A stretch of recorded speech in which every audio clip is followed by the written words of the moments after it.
Sometimes when I'm falling, flying, tumbling in turmoil, I say, ooh, well, this is what she means. She means we're bouncing into Graceland. Brian? Happy New Year. Should I be purchasing new outfits?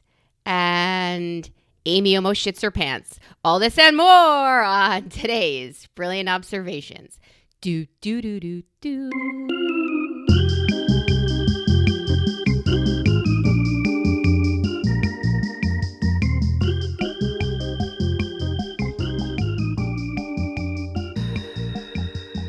Look, There's a reason people don't trust you. There's a reason let's they don't start trust with, you. hi, Amy. There's how a reason are you? people don't trust you, Melissa.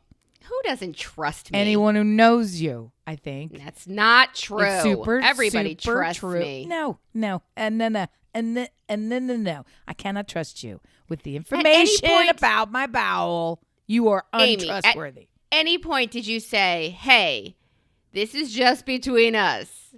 I think the phrase "don't put this on the board." I think that's pretty direct. No. I missed that phrase, number one. And number two, I want you to know there are people in my life who say to me, don't talk about this on pod. Let me tell you, you're not that interesting. I never even thought about podcasting, about your situation. Well, And- in truth, I don't get that.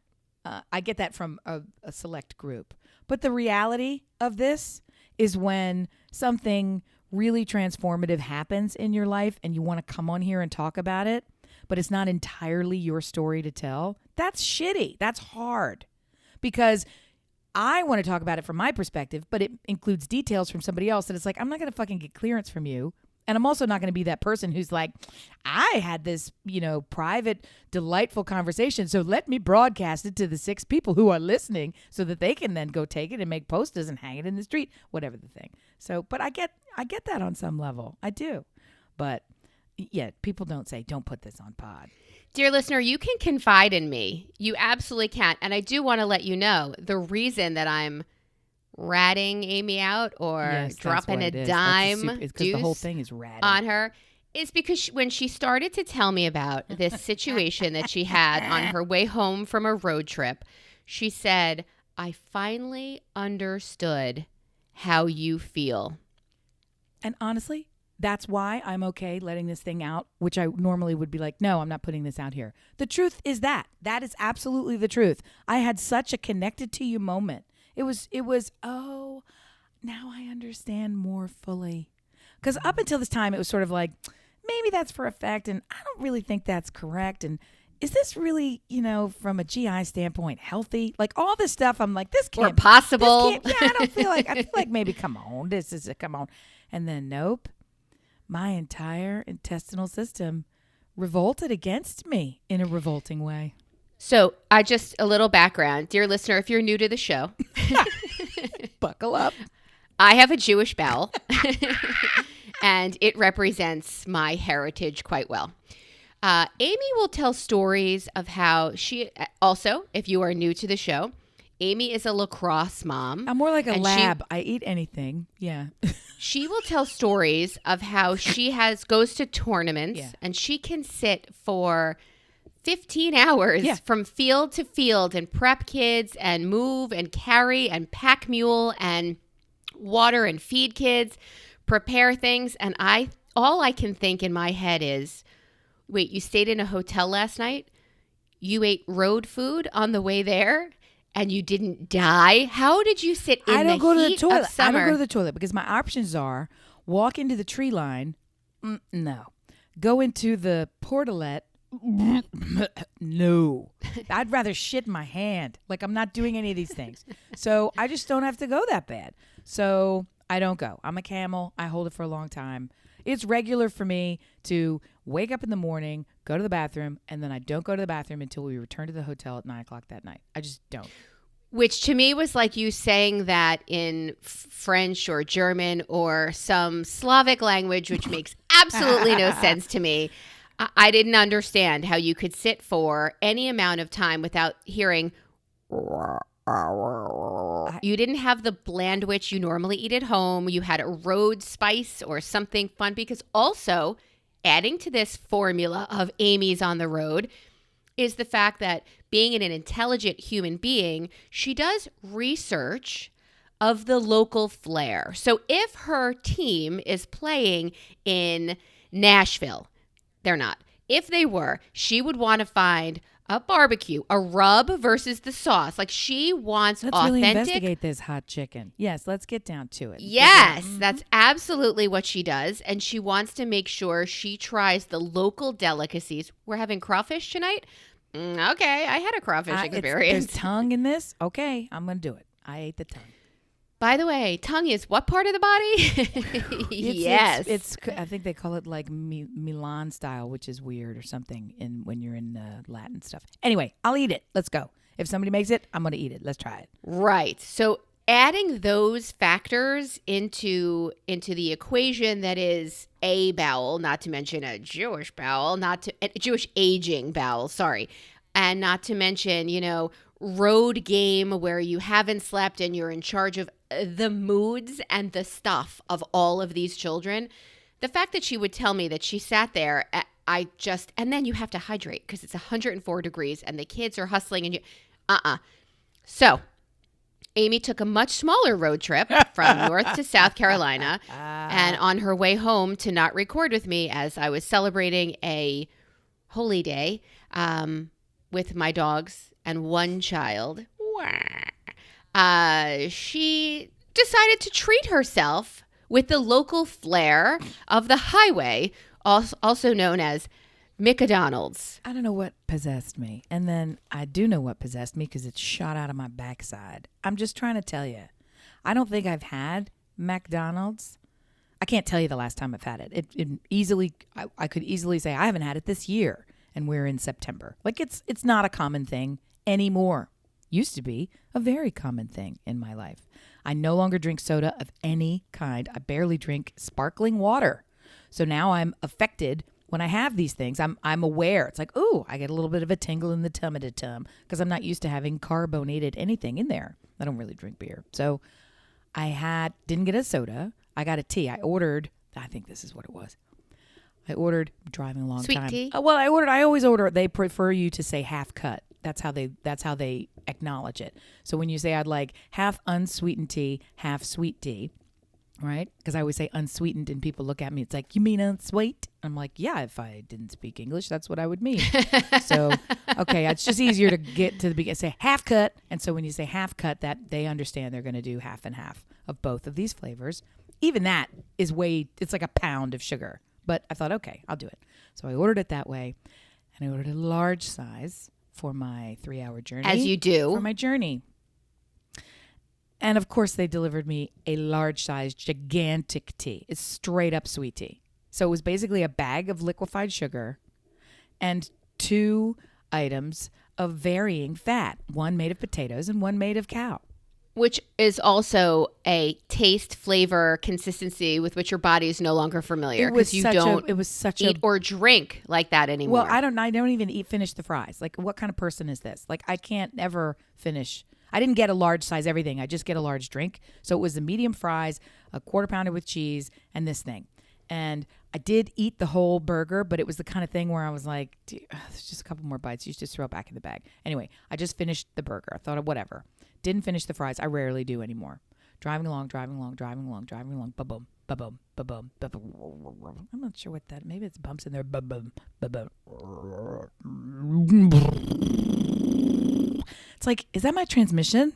Is that the car? Did I leave it behind? Did I somehow press the massage button? Is my ass being massaged by the car?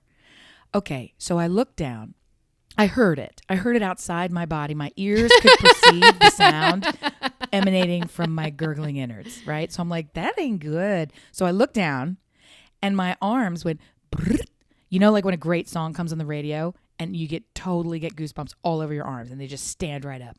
Now I'm getting the meat sweats. And this all happened in a span of about 8 seconds. It was so alarming. I was overtaken by alien forces. And I'm on a 2-lane, highly congested, super hot, bumpy highway. And there's nothing else around. There's just you and what is very quickly going to become a soiled seat. That's it. That's all you got. So the level of stress amps up in you. Like, yes. Now you start to feel like I get this urgency that she's been describing for several years. I totally got it. I had a little bit of I won't call it a panic, but for the sake of it, I had a little bit of a panic. I thought, this could turn out a way I don't like. I mean, that's where this is headed, right? Do you remember Mallory said to me, my daughter in the car said to me, it's okay, Mommy, just shit your pants. I have another pair of pants for you. Just shit your pants. It's okay. There's I'm like, not a second it is pair not big enough. okay. No. And then what am I going to fucking drive in it? No. So anyway, I thought, what am I going to do here? What am I going to do? So I do what you normally do. I turn down the radio and I turn up the air conditioning because that's going to solve it. When the radio goes down, everything works. You could focus. It's a focus. I drove for about 5.5 miles. I took the first exit. What am I fucking doing? I don't know. What am I do? You think I'm going to turn over on the side of the road and deuce it right there with the orange cones? No. And everybody watching. I would It's a shit congested in my highway. mouth before I would do that. I like to see you try that. Look it. Just come on. Look, I'm just looking for ideas. No. I'm looking The answer is for no. So I pull over, and then it's one of these. I'm like, are you kidding me? Really? I can't take any extra jostling. So I get to the thing, and now I've parked, and I'm behind some grandbaby pair that wants to walk as slow as fucking molasses. And I'm thinking, guys, you don't really need to get involved in what I'm doing, but I'm here to tell you, get the fuck out of my way. Like, I'm gonna take you down. We're in the South too, so you're kind of this thing where.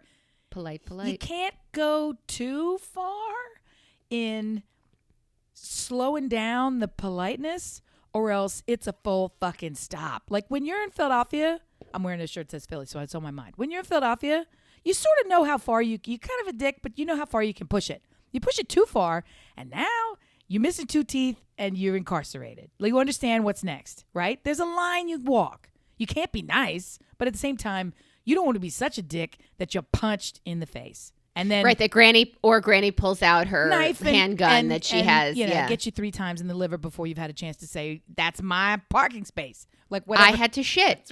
That's right. So here does the same thing. There's this fine line between we polite, everybody's polite. And then they realize, oh, you ain't polite?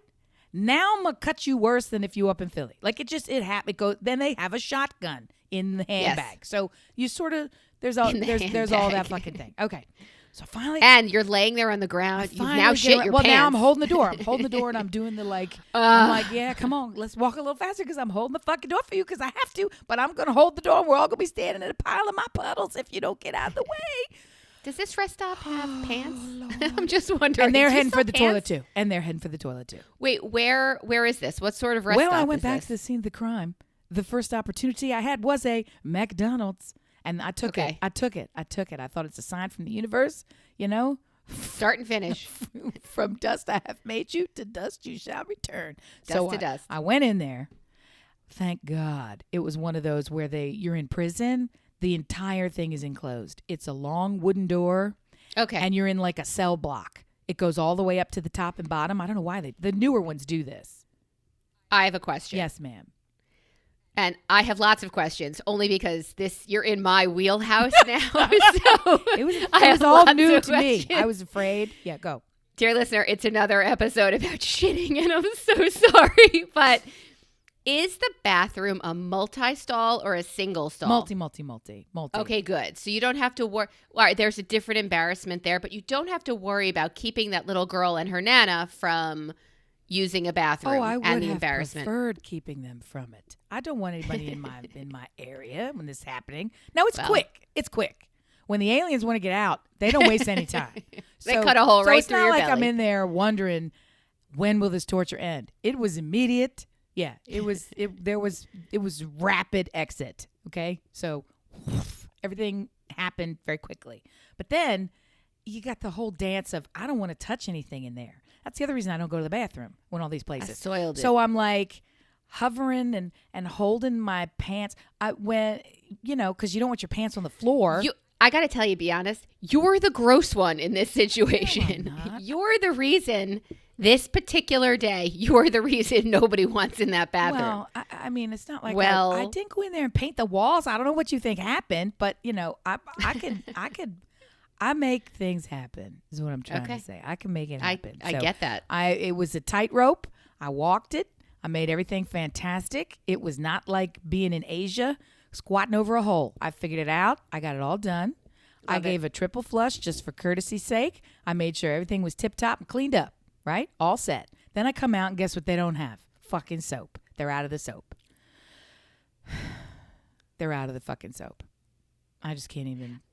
I don't know that Purell could cover this job sufficiently. Nope. So I just got the hot water on and I just rinsed and rinsed and rinsed and rinsed. Burned my hands off. And then they had the thing where you use the toe kick to open the door. I'm like, yeah, that's going to fucking help. I used it.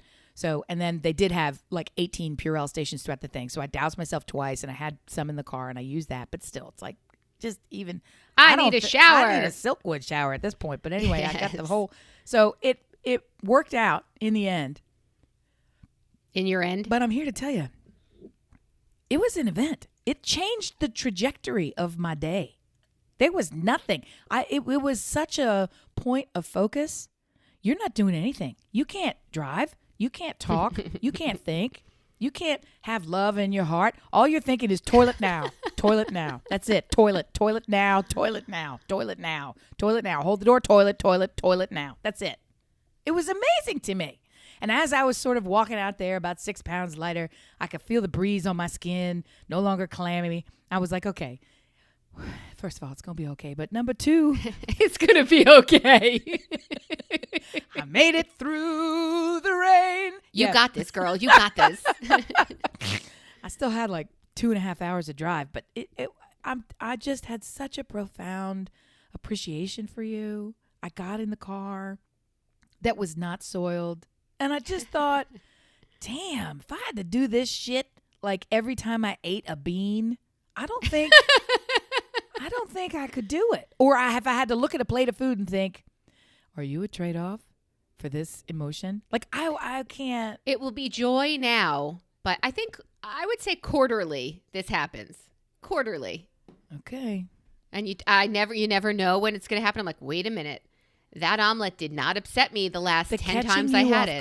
The catching you off guard business is the thing that is so strange because all of a sudden your body's like, guess what we're going to do right now? Like it's just, when, why? How did this happen? I had other plans. And I used to talk to you, body, about things we were going to do together. P.S. And we were this happy ain't about your job. This is the brain's job. The brain is in charge of what the body do. So get out. You stop it. You usurper. It's like, you know what it is? It's a hostile takeover. And it feels that way. It does. It does. This part of our show brought to you by McDonald's and Purell. Chaos theory. That's what's happening. It's a violent overthrow. And I squelched it. I'm back in charge. Sadly for everybody, my brain is back in charge. So that's how that went down. Literally. Dear listener, if you want to talk about shitting your pants, please write us at brilliantobservations@gmail.com. Look for us on Facebook, Instagram, and Twitter. On Instagram and Twitter, it's Listen Brilliant. Facebook, it's Brilliant Observations. Right there for you. Come see us there and let us know what you're thinking and feeling. And when do you take the hint to just plant your fucking roots and go nowhere? That day will never come. Okay. Look where I live. That's not an option for me. We live on the fucking sun. We got to go. Nobody's coming here. I've had more people come to my house in the past month than have ever come to my house in the history of my house. That's a lot of people. So how was that visit? You had a good visit with friends? Oh God, old friends, new tricks? It was so fucking fun. It was so good. First of all, they came with their whole gaggle. They had their whole kids. You said something earlier which really stuck with me. And I want to circle back because I was aware of it on some level, but just the way you phrased it actually named it for me. I'm like, okay, that's what it was. It was so odd to watch them with their kids because I don't get the opportunity to see them as parents with their kids. We talk about their kids all the time. We know that we're all parents. We talk about everything that it means to be a parent. That's very different than seeing the parenting up close. In action. Okay. And I got that with the other friend who we road trip down to see in South Cackalack. So it was the same sort of a thing where it was see the friends, but also see the friends as parents in the act of parenting. It was just wild because you said Amy is the lacrosse mom and she is in charge of managing the care, feeding, and mood of her people. I don't manage your fucking mood. We don't do mood. We don't do mood. We don't have girls. They have girls. They have girls. Both sets have girls, and you have a girl. And there's a different level of girl management that occurs that was just, it was like watching a documentary. I've just never seen it. I didn't know what to do. I was like, wow. Like I'm a girl. I have nieces. I know I've been around girls, and their children are all fucking delightful, so there's nobody needed to be managed. It was just, there was a second level of, we're here to do X. Great. Now, let's do X, part A and part B. And part A is, if it goes this way, like there was these contingencies. And I'm like, what do you mean? What's that? What? It was just as if, I guess our contingencies involve, if someone breaks a bone, we will go this way. Like, but it was you just do have weird. a child. But you do have a child that would benefit from the A-B plan. Our A-B plan is an omit plan. Our child who is curmudgeonly, we've given up. Fuck and you is the plan. I'm not going to deal with your shit. You can come along with the group and be with the rest of us, or we'll see you when we're done. Like, I'm not going to devote the rest of my time trying to fluff up and manage and sweeten and nope. When Mallory was super little, he's older. He's older too. He's not a little tiny tyke. He's that is how he is. Go. When Mallory was super little, the pediatrician said to us, your daughter is beautiful. She has the longest eyelashes I've ever seen on a little girl. You should model her, and that could pay for college for her. She could get like a Sears ad, and she could do whatever. There's tons of different types of modeling. Don't get caught up in the word modeling, but she should. And I thought, first of all, thank you. I remember that compliment. And second of all, what? That sounds like a full-time job for me, because you have to snack them. And like you said, I have to control her mood, which means I need to nap them, snack them, and mood. Like I am not, she's a baby. She's a child. Like I am not going to try to control all of that nonsense. And that's kind of the basis for my comment before about mood. Like to manage all of that is a full-time job on the side of your full-time job of all the other jobs you have as a parent. And I only know one girl child mom who legitimately is outmatched by her child. Her child is tough. Her child would break a lesser woman. And she will be the first one to readily admit, fuck, like it's a huge, the hugest deal you can imagine is managing this child. She's not to be managed. It's really just holding on. She is a force. She is an energetic force. She is a physical force. She is an emotional force. She is a chaotic force. She is all of these things as a raging, rumbling, tumbling tumbleweed all the time. And how old is she? 13. Oh, fuck. Yeah, you're right. You just added hormones to that. Bing fucking go. Oh, my God. Bingo. It's the bingo. So when everybody else ever has anything to say like moody this or side-eye that, if anybody would, people don't say this, but if ever this came up, I'm just sort of laughing. I'm like, but okay, because I've seen it, right? Right. This is, we would all kind of say, we're not going to be able to go together on this 5-hour car trip because I can't be in the car for 5 hours with my own child. So how are we going to break it up? What are we going to do? Like, it's tough. It's tough. And the child is a delight. And I guarantee you the child will rule the entire world. We just got to get her there, right? It's a huge hormonal cocktail and a personality cocktail that is so much bigger than childhood. She's just so much bigger than childhood. So I can't wait until she's an adult. Having that as She's going to be fun as an adult, though. She is fun as a child when, you get to watch her being somebody else's child. So my point to you is that's my perspective of the female arts. And then boys are just like, dunk, dunk, dunk, wrestle, headlock, right? That's, that's it. We're done. What's for dinner? Anime, trip, fart, sleep. That's it. That's it. And they're super moody and hormonal and drama queens. They do all of that stupid stuff. They just express it a little bit differently. I don't try to manage their mood because there's this running thing in our house, which was once said by the defense coach coordinator for the University of Michigan football team, right? They have painted in their locker room the phrase, solve your problems with aggression. That's what they've painted on the side. And I fucking hate it. And they have the little pep talk. That's awful. Right. They have this little pep talk where he's up there and he's like, I don't care what's going on. I don't care what the problem is. I don't care where we are on the scoreboard. You are here for one reason and one reason only. You are going to solve your problems with aggression. Let's fucking go. And then they all stand up and like snap each other's necks and go out and take over the world. Oh my God. So I hate it, but LFG, solve your problems with aggression. So the reality is at a certain point, if anything starts to get too big or unwieldy or too teary or whatever the fuck it is, we have lacrosse sticks, balls, and a goal. Outside you go. What's for dinner? It works. It works. So I don't think about managing mood because the physical physics manage the mood. Or right, go running, or in the case of the other one, it's pow, pow, pow, shoot 'em up using the thumbs and the computer. That manages the mood. That settles the brain.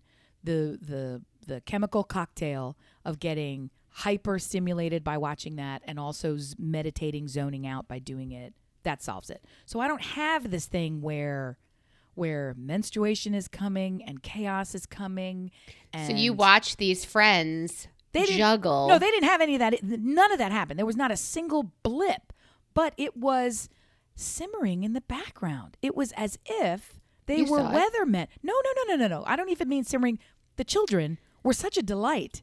I continued. No, I mean, you saw how they had plan B for. You're like, why are you planning for just in case? Bingo. It was the clearest possible blue sky day. And they were always carrying around the NOAA report of what happens if a tsunami hits us out of the blue. Right? There's no ocean nearby. This cannot happen. It's not even possible. And meanwhile, they were like, well, if it hits, this is, so they just sort of had it. It was as if they were planning for the McDonald's meal, right? And knowing they were never going to go to McDonald's. I guess they'd been through it once or seen it happen. It was amazing to me. Managing the mood. You just mentioned this phrase of managing the mood. And if I did that, I would have a happier home life. If I would proactively predict the moods and make sure, they won't eat. They won't do anything I try to do to make them be managed. So that's a part of it too, is I gave up, I'm sure.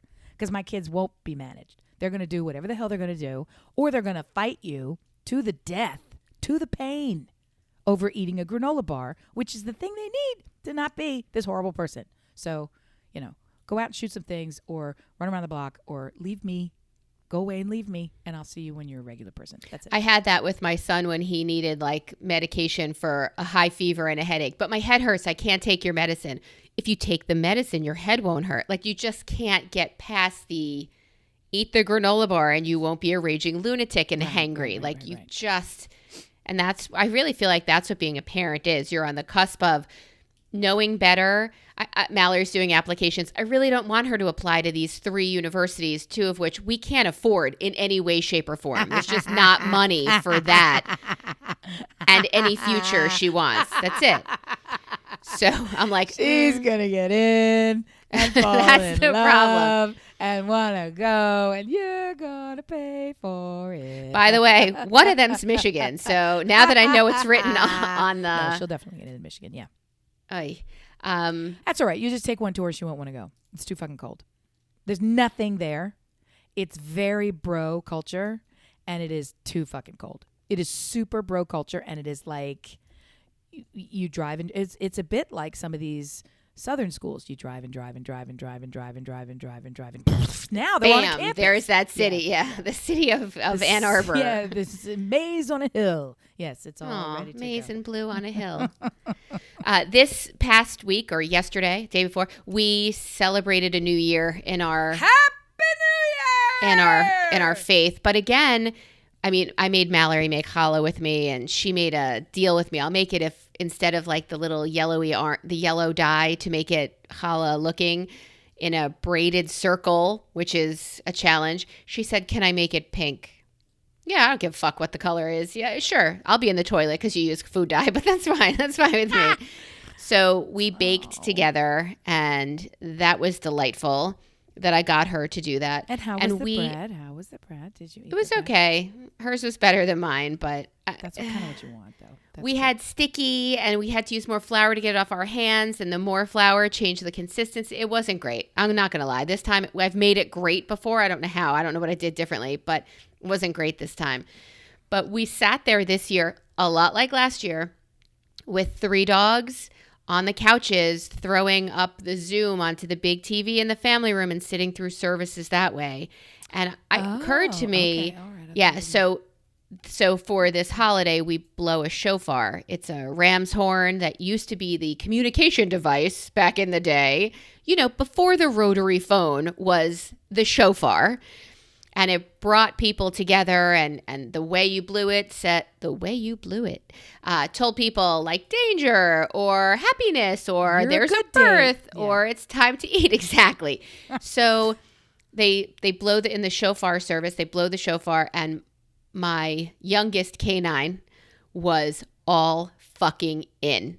She was sucked up to that TV. She could not get close enough. Like, she was all in, and it was really... She's a Jew. She was so cute. She was so cute. I couldn't stand it. But it really made me think, because while looking, you saw that there were like a few people who went in person. They had it outdoors in a tent because they could. It was lovely weather. And the next day they had it... some in person, in the building, in the tent, wherever, outside. They had lots of options for people and their comfort level.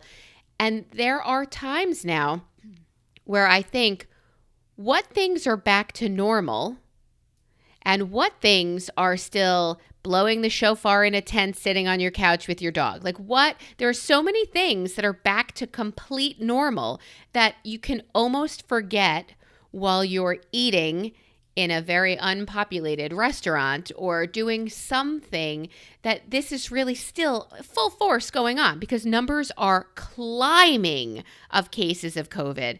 And I think they've plateaued with vaccination. So with numbers still climbing, it's still like something so real, but you can look in certain areas and see totally back to normal. And then you look on my couch, and I started rug hooking yesterday. Oh my God. I don't want to talk about it yet, but I'll show you. But what in your life do you see? Do you see this? Do you see the back to normal and the not back to normal? Like, there's such a dichotomy between two totally different worlds that are all in the same world. Yes, I do see it. I have practical examples from this past excursion. Driving to a different state we had friends fly in from the other coast. So they brought all of their perspective and their habits here. Fortunately, they match ours. Everyone is vaccinated, including the kids. They all wore masks. Because we're all vaccinated, long since vaccinated, we didn't wear them around each other. But we also tended to, be outside and do all the things that, it's a beautiful climate, so you can do that. We drove down collectively to another state, instinctively put all our masks on, went to a hotel where there are no signs for wearing masks, and people would look at you funny wearing a mask. We thought, okay. So ultimately, I asked someone. Some of the staff were wearing masks. Some of the staff were doing the nose out thing, where the mask is on your mouth, but it's not over your nose. So I'm like, you understand that that's really dumb that you're doing. It's not helpful. That's right. just chin it's cover. Like when you wear got your zits? Underwear and you have your penis out. It's not the point of the underwear is to have the penis out. It's not a penis hammock. It's meant to anyway. So I finally said, "What's the statewide requirement?" Because in North Carolina, the statewide requirement has shifted back to, if you indoors, you wearing a mask. I don't care who you are. It's statewide. That's us now. And down there, they said, "Yeah, we don't have that. It's up to you." So I thought, all right. So then we all took our masks off. Because it was sort of like this magic, well, if you don't make me do it, then I guess I don't have to do it. And then after we did that, we were in the hotel for all of the amount of time it takes to carry your bag from the lobby to your room and then leave again. We were there to see our friend. And because we were a traveling posse of 9,000 people, we're not going to all sleep at her house. So we weren't there that long. At the same time, why on earth would I abdicate my brain, even temporarily, to this idiotic rule the lessening of the restriction. So the next thing I did was like, okay, well, I should put it back on because it made sense for me to wear it. It wasn't because especially if none of you were wearing it and I'm in danger. Bingo. It wasn't because you told me I'm to wear it that I was wearing it. I was wearing it because I'm supposed to, because it makes sense. I'm protecting me and I'm protecting you. So that to me is the strangeness of the moment, that my brain so quickly snapped into, well, if you say it's okay, then let's all strip naked and jump in the pool. Like it was just, all bets are off. COVID never existed. You never had friends and family die from this. We're not sick and transmitting at the highest the state we're in has the highest transmission infected rate of any other state. Like, yeah, it's like, okay, whoop, none of that's real because you told me. And so my brain is happy enough to revert to, well, then it ain't a fucking problem. I think that's what it is. We have lived the majority of our lives without these restrictions.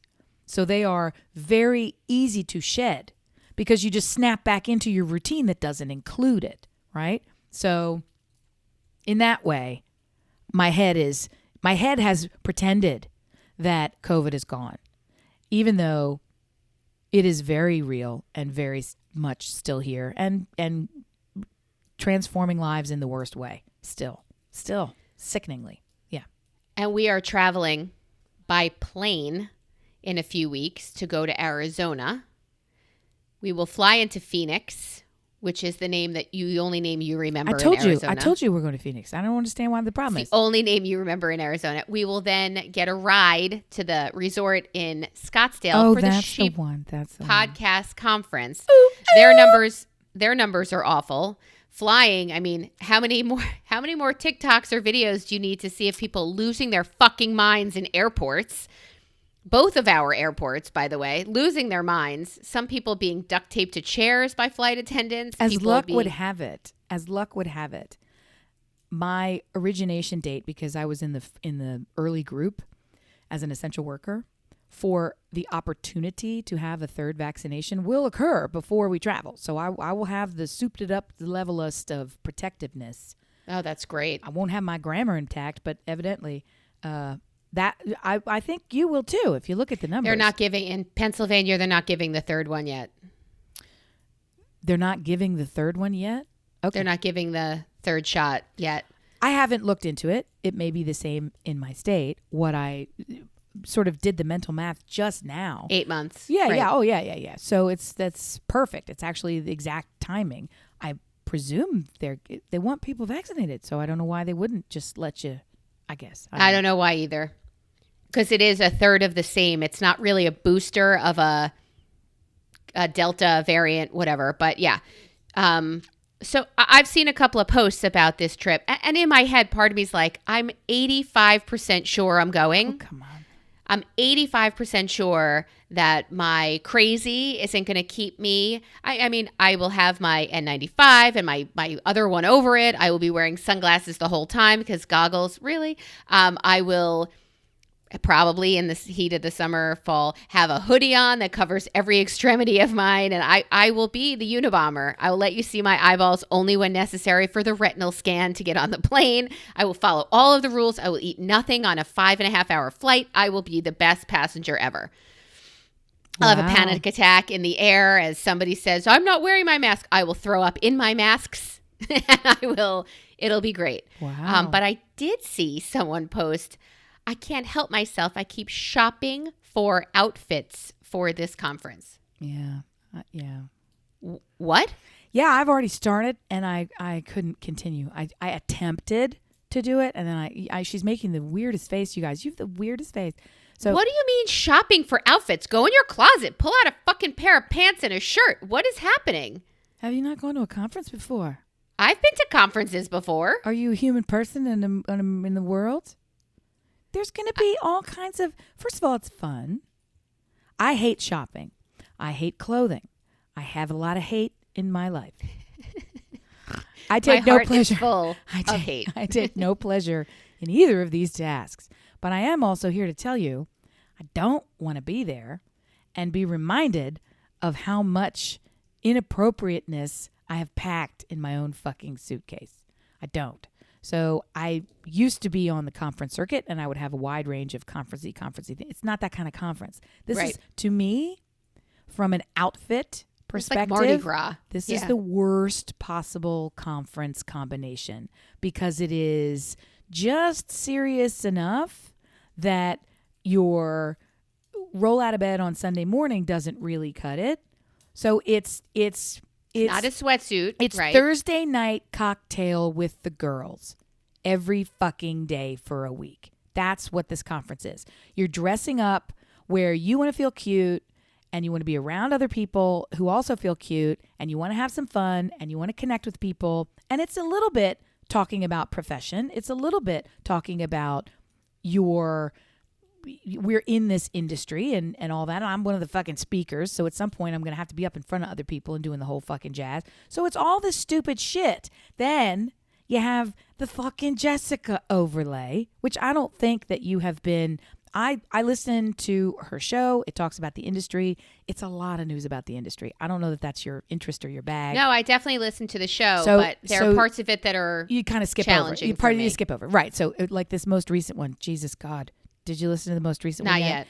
You probably will never listen to it because there's actually a warning label from our former editor and longtime friend, hopefully longtime listener, John Buchanan. John Buchanan, miss you, Johnny. John Buchanan. He said, this is the first time in my life I've ever given a warning label, but here it comes. There's a listener advisory, and he gives you a time code, and he says, you're going to have, this is of my top, I've been an editor for 15 years. This is one of my top 3 grossest moments I've ever had in my life. And Did I make any of the other 2? He didn't elucidate, so I can't say. But it was rough. So of course, I fast forwarded to that point at the time. Yeah, is this the Elsie Eats? It's so gross, and it says right in the title of their show, it has to do with maggots. It's in the title of the show. It's so bad. The point that I'm making here is they devote a good portion of this industry-focused podcast technology show that they produce to talking about, well, we're going to have a pajama party. So if you're having a pajama party, you're going to be in public with other people having cocktails in a ballroom wearing your pajamas. So now I got to get fucking pajamas now because I'm not going to wear my little silky bullshit, and I'm certainly not going to wear like sweatpants and a top. That's what you will wear and you will look fucking great. If I walk in there, I will look homeless. It doesn't work for me. You can pull off that athleta looking really cute. Like you have this way about you that when you put something on, you look right in it. Mine's not that way. I got to have it all. There's got to be like. So you're shopping too for this? No. I feel the pressure and intent that I should be doing this. I went online and thought pajamas I should find. So I went and looked for pajamas, and they're all really expensive, the ones that I like, and I'm not going to pay. I mean, they're like $400. And I'm like, who would ever pay this? I'm not paying. Yes, thank you. I'm not paying. That is batshit. Yeah, but they're really good. And I don't care. They're my size, too. I have to think about what's my size. Your size isn't even your size anymore. What are you talking about? You're shrinking. I don't have any idea what I'm doing. We should begin with that. Number 1, I would like to feel comfortable going to a pajama party where I don't feel uncomfortable. That you understand what I'm saying? The whole thing fucking fills me with hives. I'd rather shit my pants in public than have to worry about these fucking clothes. But I do have to fucking worry about them. My hair's not right. It's a fucking thing. It's a whole fucking thing.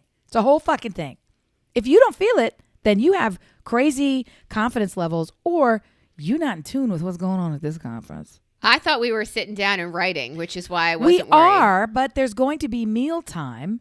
There's going to be, you know what I mean? There's only, and it's also hot tip. You can't wear jeans and a hoodie in Phoenix because that's going to be a problem for me. You standing on the fucking sun. But indoors, it's freezing. No, it is not. It's going to be 2 billion fucking degrees. That's a problem for me. You're right. You should prepare for the problem. And 90% of the stuff is going to be poolside because there's like 8,000 pools at this thing. So I guarantee you there's going to be some horse shit out by the pools. So you're going to have to at least walk past and go, yeah, fuck, and you, and keep walking. I'm just trying to say. Can I wear a mask when I say that? Yes. You and I are going to be writing. This is a writer's retreat for us. We're going and we're going to do our fucking stuff. And that's the way that's going to be. I got an email. But you got to have pajamas. I have 1,000 pairs of pajamas. None of them are proper pajamas. But yeah, I sleep in what I wore, a T-shirt with strategically placed holes. You've seen me. Sometimes I sleep with my fucking shoes on my feet. So I have seen that. More than once. I'm just trying to say, yeah. I definitely have seen that. I sleep. I'm like, seriously, is that your nipple coming out of that hole in your shirt? And I said, it is actually. Let me reposition. He's like, no, I wasn't bothered by it. I was just taking note. You trying to tell me something? Is this a I was just taking note. Communication technique? Yeah. I said, I want you to know, though, my nipple did not make that hole. It just found it. It did not cut through this shirt. It's a very old shirt. But that's what I sleep in. And I can't go to a cocktail party with my nipple out. So I will have to Well, it's a different kind of cocktail party, to be sure. So, I'll wear a mask, but here's my nipple. That's crazy. So I just thought I might be going to a different conference. I have clothes. Like I have a cute skirt that if there were I have a jean skirt I could throw it. By the way, if I'm not wearing jeans that are ripped as part of my uniform with the T-shirt with the nipple out, I am absolutely wearing a jean skirt with another T-shirt that strategically just misses the nipple hole. So I'm sorry. This is who I am. And I'm not going to buy hundreds of dollars of dresses and what are you shopping for?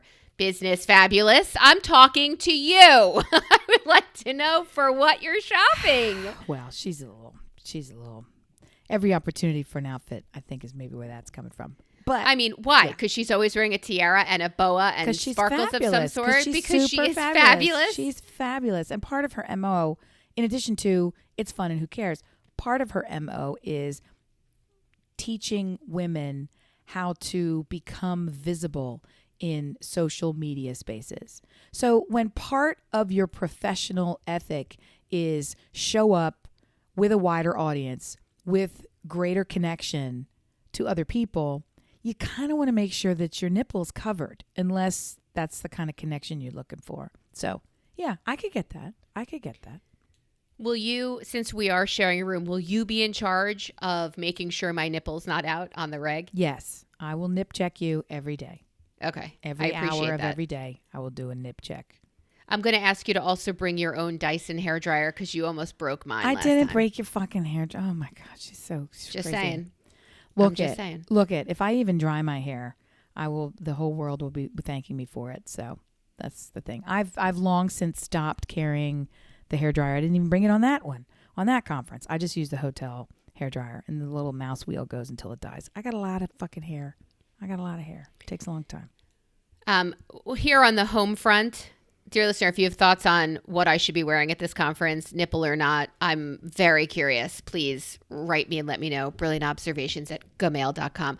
On the home front, I do have a dog who had a surgery and has had this gaping wound on his leg for, I think it's over 2 weeks now. So you've absolutely heard about it before. But every time I put someone else in charge of, can you watch him while I work out for 30 minutes? Can you watch him while I run to go get? The answer is, of course, I'm not developmentally disabled. Of course I could do that. And I come home or I get a text while I'm on the bike of what was a closed wound, gaping open and bleeding. And I said, what the fuck part of watch the goddamn dog was vague to you? Sit down. He'll sleep at your feet. You don't have to eyeball him the whole time. I did make an eyeball face. You don't have to put one eye on him. And why don't you just submit to the cone?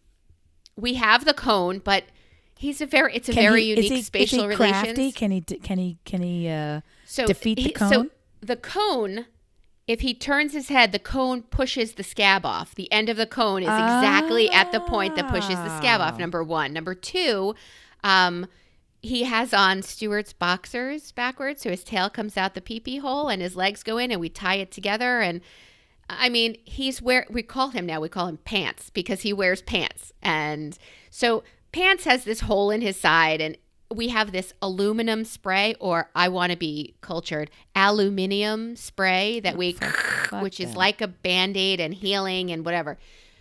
Everything in the house has aluminum piles around the whole house where he left it, on hardwood, on tile. It's a fucking mess. we are at the end of the 2-week mark. 7 to 10 days was where we were going to be until. I'm getting to the point, I promise. Are there things in your family, in your life, that if you don't do it, it either A, won't get done, or B, when you decide not to be so controlling and let other people do things not as well, it will never get done well, properly, or the way you want? Of course. And those are two totally different questions. If I don't make the bed, it will never be made again. And I don't understand why people would even sleep in it. Because it becomes, if you don't make it and you get in it the next day, it's like rumply-tumply. And then if you get in it after 2 days of it not being made, you might as well be sleeping in the street. Nobody does that. Yeah. Nobody does that. Even if you don't make your bed, before you get in it, you still straighten the covers. They don't fucking bother. I don't understand. And You're not even speaking English. the dog gets up in there and goes like, and moves all this. So that's the kind of thing where it's like, are you out of your mind? If ever I go away, are you out of your mind? I come back and I'm like, I don't even understand. And I'm not, you've heard about me.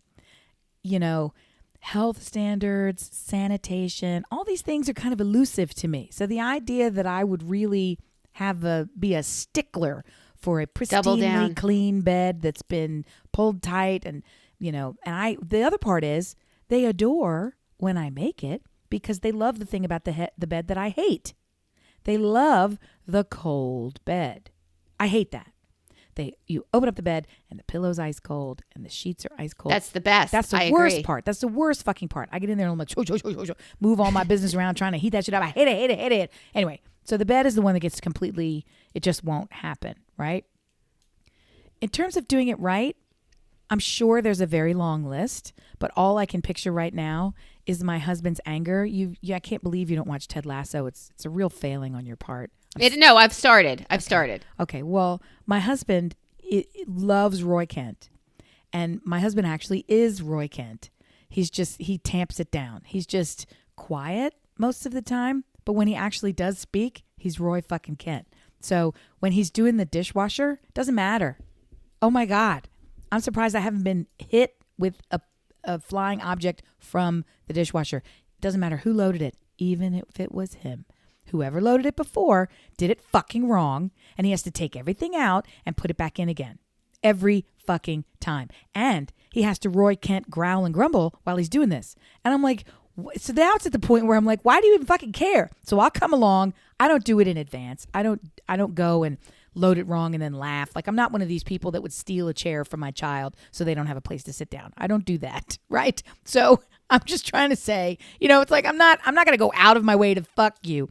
But if we're both standing at the sink and you're already over there huffing and puffing because you don't like the way somebody stack up the Tupperware, whatever the fuck it is, for efficiency's sake, and I'm a pretty efficient person, I'll go in there and from the sink, as I hand him things to load, I'll literally just drop them into the thing. Like I will with some water in it. I'll just so I'll put the bowl like upside. Since you're here. I'll put the bowl up. I'll put it as wrong as I can fucking put it. And so he has to lift it with his hands, right? And then I'm laughing. That is anyway. So I don't have a dishwasher situation where if I don't do it, the whole world's going to fucking collapse. I feel like this was all by way of saying nobody can supervise the bleeding hip of your dog like you can. But you have many other talents. So there's also, because I'm stuck downstairs with this aluminum shedding dog whose wound I'm watching, I'm the only one who really does laundry, right? And I don't mind it because it's kind of meditation. I put on whatever I'm watching on whatever device, platform, and I fold laundry. It's fine. I only mind it when the sheets come up and I'm like... confused. I have to interject. I'm very, very confused. You fold laundry in the basement? No, upstairs. Your laundry is on the second floor. I was going to say, so you carry the clean laundry down 3 flights of stairs and fold it in the basement? No, I never said basement. You said because I'm in the basement, I'm the only one who does laundry. Oh, because I'm downstairs on the main floor with the dog.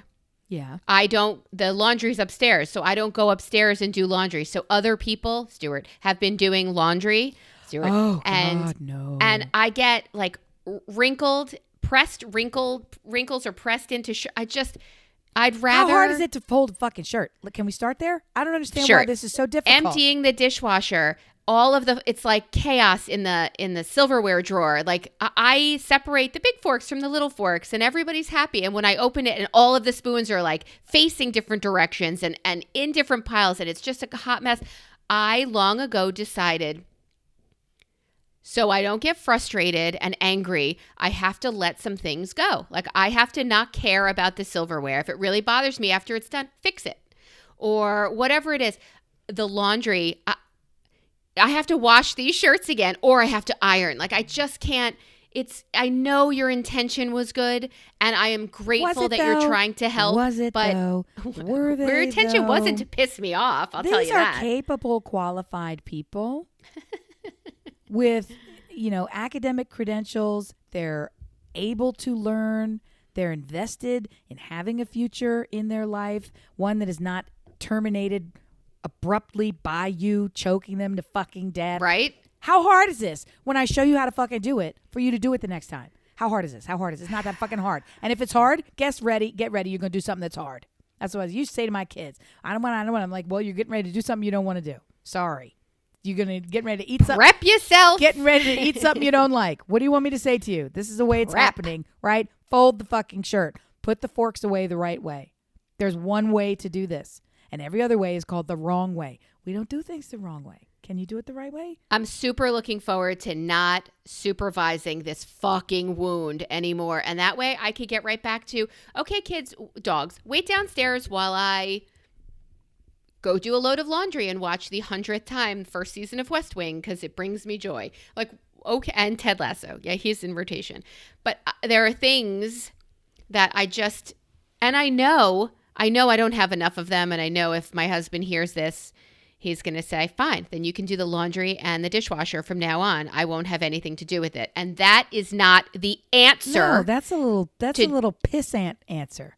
That's what a little bitch, that's called I took my ball and went home. That's what a little bitch would do. That's right. That's the fucking truth. Well, then I'm not going to do it. Then you could do it yourself if it bothers you and I do it. Or, and I'm just going out on a limb here. Or maybe you could level up into like a human status. Level up. Yeah. Yes. Or maybe you could see that the big forks are twice the size as the little forks and they don't belong together. Maybe you could not be so fucking stupid. Like maybe these are your choices, right? Maybe I'm crazy, but you picked me and this is where we are now. Right. Okay. But you and I could be an adult about this, meaning you and me right now. And we could say, guess what? Even if it's not important to you, it is very important to me. And I know that you love me. I know that you want me to be a happy and productive person. I know that you're not interested in having the acid and bile overflow in the insides of my body and shoot out of every orifice, coating you too. So maybe you could fucking turn the fork, you dickweed. How hard is that shit? It's a fucking fork. Why am I even talking about it? I feel like an idiot talking about a goddamn fork. Fork you! Dear listener, are you weird about silverware? Are there things that only you can do? I think this is the third time I've reached out to you in this one episode to let me know. I'll get him with this last thing. Go ahead. I got to tell you. So I think that you have told us, and I actually would love a little quickie update, that your back regularly bothers you, that your neck bothers you, that your body, she's not fucking up to it anymore. She's starting to kind of piss you off. She's mad. Well, I mean, I get it. And mine's doing the same thing. So my body is like in a, like it ground itself into a not mobile state. Then, because I had this delightful visit, we went on a college tour. I ended up walking 4 miles with a friend on the college tour after driving an hour and a half to get there and then driving an hour and a half back. And my ass was so tight, I couldn't like a fucking walk. So we're back at the house and I'm just ouchie. And it was the kind of thing where it had seized up so much where there was no position I could be in that didn't hurt. And I actually started to get snippy with my husband. Like It was like, I'm at a point where pain makes you an asshole. I'm at a point where little things were not rolling off my back. Are you looking at me? Stop looking at me. So I had a lot of wine and it sorted itself out. And did you exhale? So later in the night, but it was still. Wait, did wine help? Yes. Getting up and down was still an event. Like I could, with the wine, and I did a little bit of stretching, I was able to sit and enjoy and everything was fantastic. But when you stand up to leave, it's like, no, I can't. So I went and I laid down. It was time for me. Everybody else was going to stay up. Like I had to exit to go lay down. It was that bad. So my friend, who is the Amazon, the one with the great night vision and the descendant from Daniel Boone, right? So she's like, I'm not having it. I'm not fucking having it. I'm not going to have my friend feel like this. So she came into my bedroom And she said, where does it hurt? And I'm like, it's the lower back. It's the real low back. Did she Miyagi you? She grabbed a hold of my ass cheeks with her giant 6-foot Amazon hands. And she squeezed them so hard that I called out in pain and cried. I was screaming at the time. She's a rugby player too. So she doesn't really, so pain to her, it's kind of like, she's like Ragnarok. She's going to come in and like, here we go. I can remove this ass cheek for you. Now it's gone from your body. Like, she grabbed a hold of that shit and she did the thing where you put your thumb right on the nerve center of all the pain. Yeah. I screamed so loud that the dog came running. Her daughter came running. They all came running. It was as if I was giving a performance. I was not giving a performance. It was excruciating. I couldn't stop the screaming because it hurt so fucking bad. Her daughter's in my face laughing and laughing. And it was so funny that I was like laughing and then more. Then she would push her thumb deeper and then I would scream again. And like the sweat was just flying off me, the whole thing. And this probably went on for, it felt like 16 hours. I'm sure it was less than a minute. She did this for the whole thing. Never in my life. I wouldn't have believed that it fucking happened. Before she started, I thought that a bone was in the wrong place. Like I thought, because I have sort of, that's part of the issue is my joints are hypermobile and all the rest of it. So I thought my hip bone had migrated into a place and that was what was causing the nerve pain. That was actually my muscle. My muscle was so hard I thought it was a bone. She had massaged it to the point where it felt like flesh again. And I couldn't believe it. So she took my brick ass and turned it into a soft ass again. So I'm not sure what she's doing for a living, but she needs to be some kind of California ass magician because it was amazing. It was the California ass magician. It was so good. I've never seen that on It was Indeed. so awful. It was the worst pain, but when it was over, I could stand up, I could sleep, I could walk. I went 3 hours the next day, drive down to Cackalack and still sit on a bench with no back and got in the pool and everything's fine. Everybody's happy. I need some California ass pain in my life. Okay. I told you before that the massage therapist said I hold all of my tension and pain and whatever in my ass. I said, you just call me a hard ass, tight ass, whatever. Theragun. I kind of think you're right. That thing I Theragun said. Theragun is what I put. You said don't get. But I'm sure the thing you said don't get. Right, because you said don't get it. So I feel like I won't be able to do it to myself. You can. The real no. The secret here is that she was like a masochist. No. Sadist? She was a sadist, right? So she was like, like, I'm not, if it hurts for me, I stop. Do you understand? Like if I use pain is there for a reason. Pain is there to tell you should stop. But I will use it and it will hurt and I will stay there. I won't push further like it sounds like she did. And then when that pain starts to dissipate, I will push a little further. So I can do that in certain circumstances. I can do that if I'm pursuing a goal. So I guess if I just put my head right. But at the same time, ow. Yeah. Ow, oh yeah. It sucks. Ow. It absolutely hurts, but Theragun was my Amazon thumb printed California ass massager because she doesn't visit me, so I need to use. It's worth the plane ticket. I'm here to tell you. It was kind of a terrifying delight.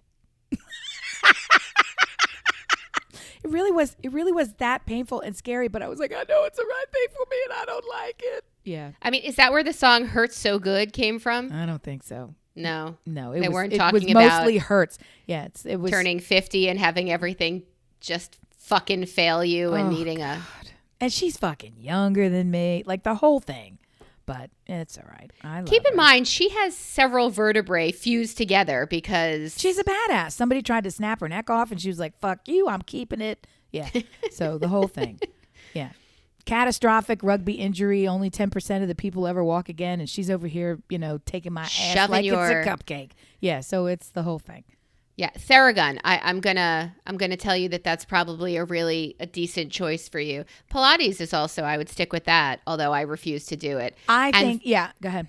And finally, foam rolling. Do you have a foam roller? Oh, my mom has that. My mom has a super bad back and arthritis and all the things. And gee, thanks, Mom. So she always wants me to do this thing. It's like a very aggressive pool noodle. Like it's it's a foam roller. And it's mean. And no, it is just still. No, what mean. you do with it you makes can it tell. mean. It has a mean energy. It's mean.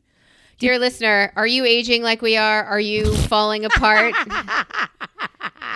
I don't know that we want to hear those stories. We don't have any sympathy for you. We don't. Well, unless you have a cure, something curative, like a second bottle of wine. Oh, my God. Yeah, we want to learn from you. You're great. I want to do weed in California when we go. Can I do, they sell it there? I want to do that. What is it in Arizona? I said it. What is it in Arizona? Do they make it for sale there? Is it for sale here?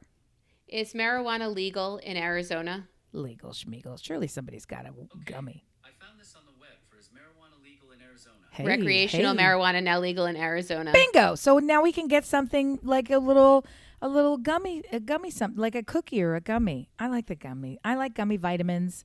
So I would rather choose gummy vitamins. I'm just saying. I'm just saying they feel fun and safe, and they're just it's like a little.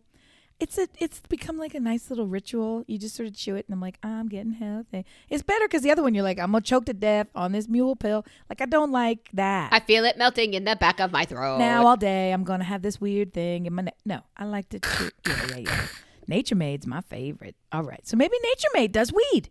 I would trust them. They don't yet, but it's possible that they could. I would trust them. Yeah. All right, Arizona, here we fucking come.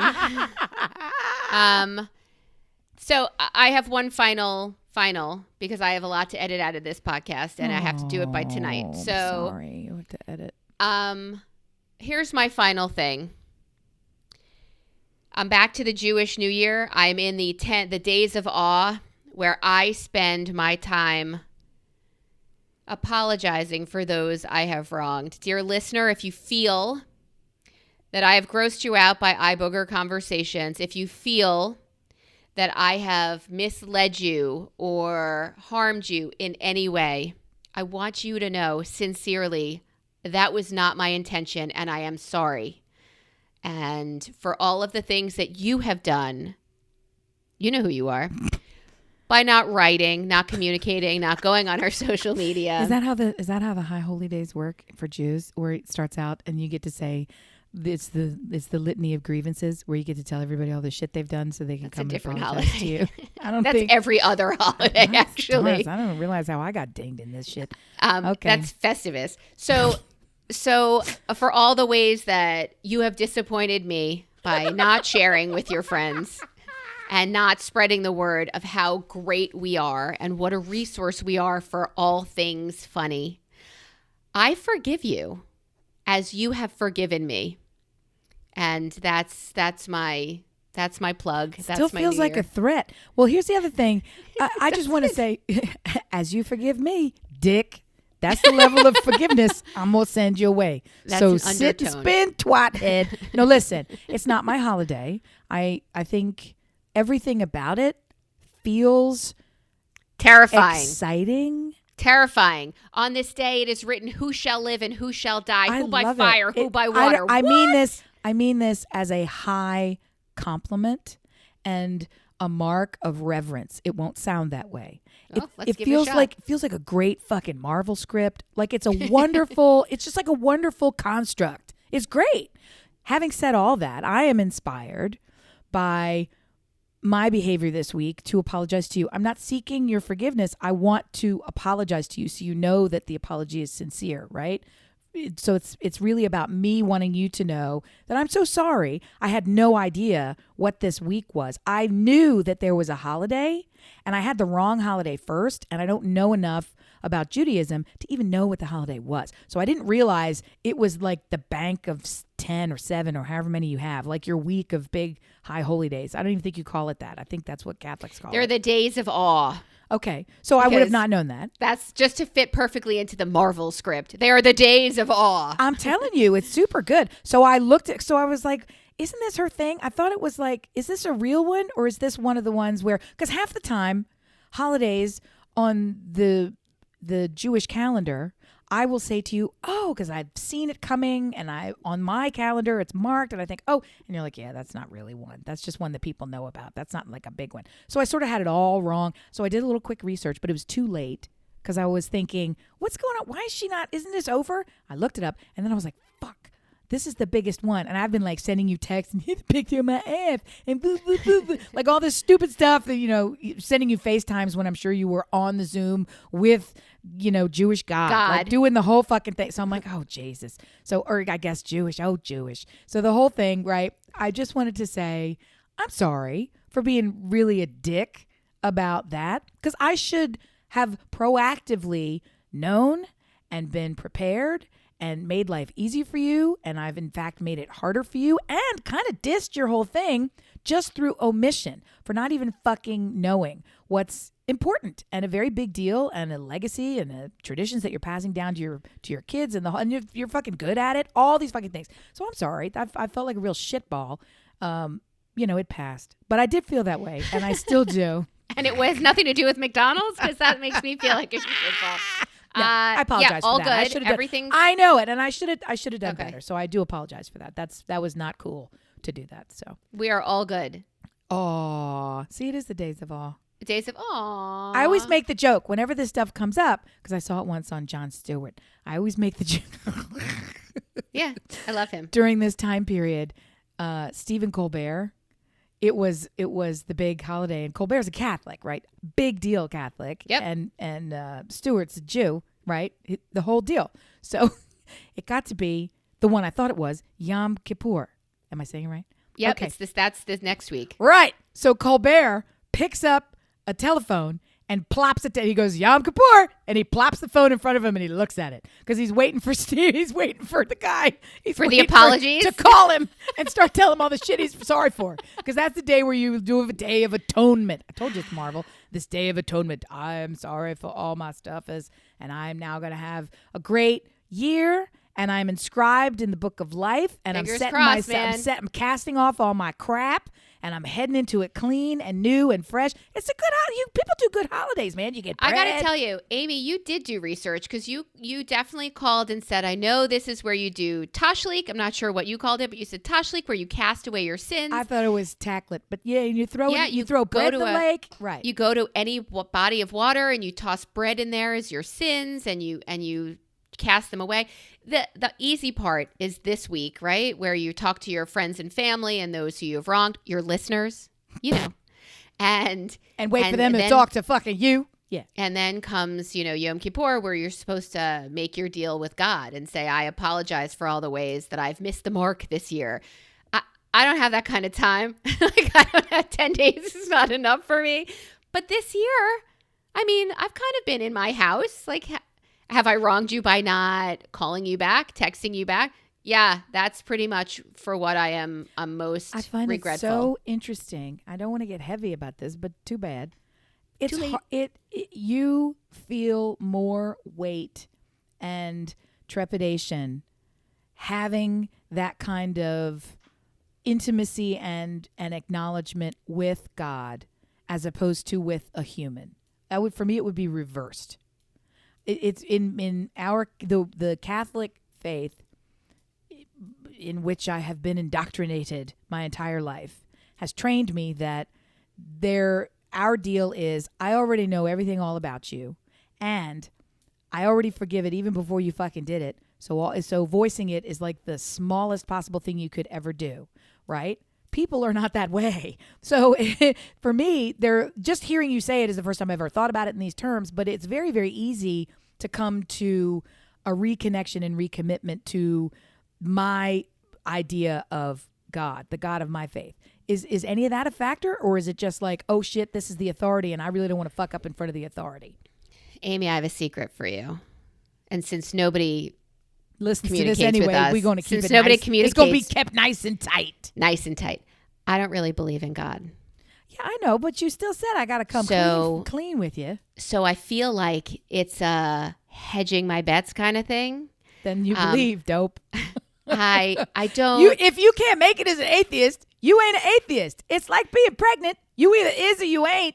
I believe in people. I believe that we make things happen. I believe that, you know, it's not God who sends an earthquake. It's the changing of the temperatures, tectonic plates. Like it's all science and people. I am still, even though I don't believe in so many things other than people, I am still terrified and uncomfortable when I hear the words, who shall live and who shall die, who by fire, who by water, because then in my head, the creative spark goes, there's a flood that takes these people. There are the fires in Oregon and California and like the whole, like, yes, like those things are terrifying, but the thought that it is written on Rosh Hashanah and it is sealed on Yom Kippur, it's awe-inspiring and terrifying. It really, to me, is terrifying. No matter what happens, it's already written in the book of life, whether I'm going to, like, I can't believe that. I have to believe in people and your choices, and you're way too heavy, but it's terrifying. No, I don't think it's heavy. I think that this is part of what makes this relatable. So. We hope we're making a difference in your life in some way. If we make you laugh, if you can relate to anything we do, we've done what we set out to do, and we are grateful, and I am sorry. That's right. I'm so sorry. And if you are the friend who is an ass magician, or if you can find a friend who is an ass magician, help your friend out. Help your friend out, man. Sometimes you got to just grab a hold and squeeze harder. Or get a Theragun. Yeah. I mean, that's probably your answer. Do I need to text your husband? We could take this offline. Thank you so much for listening. Be well. Be happy. Be inscribed in that book, man, because we need you around here for next time. All right. Love you. Bye.